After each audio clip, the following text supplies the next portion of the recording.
जो हमारा कॉन्स्टिट्यूशन है, जो संविधान है, बीजेपी के नेता, आरएसएस के लोग बदलना चाहते हैं। संविधान में से रिजर्वेशन निकला, संविधान में से वोट निकला, संविधान में से पब्लिक सेक्टर निकला, संविधान में से आपके अधिकार आए, आपके जो हक हैं, ये सब संविधान की देन है। और अगर ये चला जाएगा, आपका जल, आपका जंगल, आपका जमीन, जीने का तरीका, भाषाएं गायब हो जाएंगी। बीजेपी के लोग आपको वनवासी कहते हैं। आप वनवासी नहीं हो, आप आदिवासी हो। आदिवासी का मतलब वो लोग जो इस देश के, इस धरती के पहले मालिक थे। दलितों को अगर अधिकार मिला तो कॉन्स्टिट्यूशन ने दिया, संविधान ने दिया। पिछड़ों को रिजर्वेशन मिला, संविधान ने दिया। इसके बिना, मैं आपको बता रहा हूं, इसके बिना हिंदुस्तान के गरीब लोगों के लिए कुछ नहीं बचने वाला है। ये कहते हैं कि हम रिजर्वेशन के खिलाफ नहीं है। रिजर्वेशन एक सोच है। रिजर्वेशन का मतलब हिंदुस्तान के पिछड़ों को, दलितों को, आदिवासियों को देश में भागीदारी मिलनी चाहिए। इन्होंने, देखिए, जब ये किसी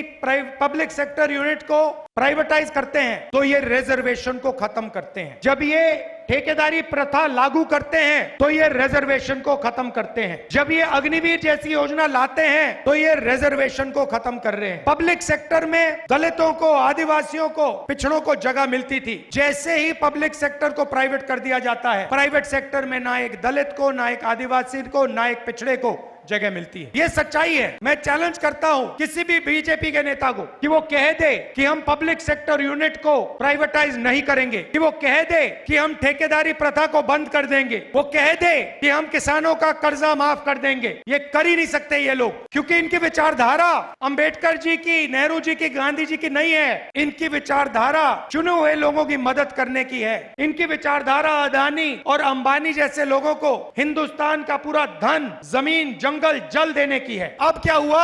अब हिंदुस्तान की जनता को यह बात समझ आ गई। पता लग रहा है चुनाव में कि हर दलित को, हर पिछड़े को, हर आदिवासी को यह बात समझ आ गई है कि ये बीजेपी के लोग, नरेंद्र मोदी संविधान को खत्म करने में लगे हैं। पहले हम कहते थे, कांग्रेस पार्टी कहती थी ये संविधान के लिए हम लड़े थे, अंग्रेजों से हम लड़े थे, हम इस किताब को बहुत अच्छी तरह समझते हैं। पहले हम कहते थे तो शायद आप लोग मानते नहीं थे, आप लोग कहते थे नहीं। मगर इस चुनाव में सारे लोगों को पता लग गया है कि आक्रमण लोकतंत्र पे है, आक्रमण संविधान पे है, आक्रमण रिजर्वेशन पे है, आक्रमण पब्लिक सेक्टर पे है। सारे लोगों को यह पता लग गया है। और अब यह चुनाव लोकतंत्र को बचाने का, रिजर्वेशन को बचाने का और कॉन्स्टिट्यूशन और गरीबों के अधिकार को बचाने का चुनाव हो गया है। देखिए, पहले नरेंद्र मोदी कह रहे थे 400 पार, सुना होगा, अब बोल रहे हैं 400 पार, अब 150 पार नहीं बोल रहे हैं, क्योंकि और बयान आ रहे हैं कि नहीं, हम कॉन्स्टिट्यूशन के खिलाफ नहीं है, हम रिजर्वेशन के खिलाफ नहीं है, हम लोकतंत्र के खिलाफ नहीं है। क्यों?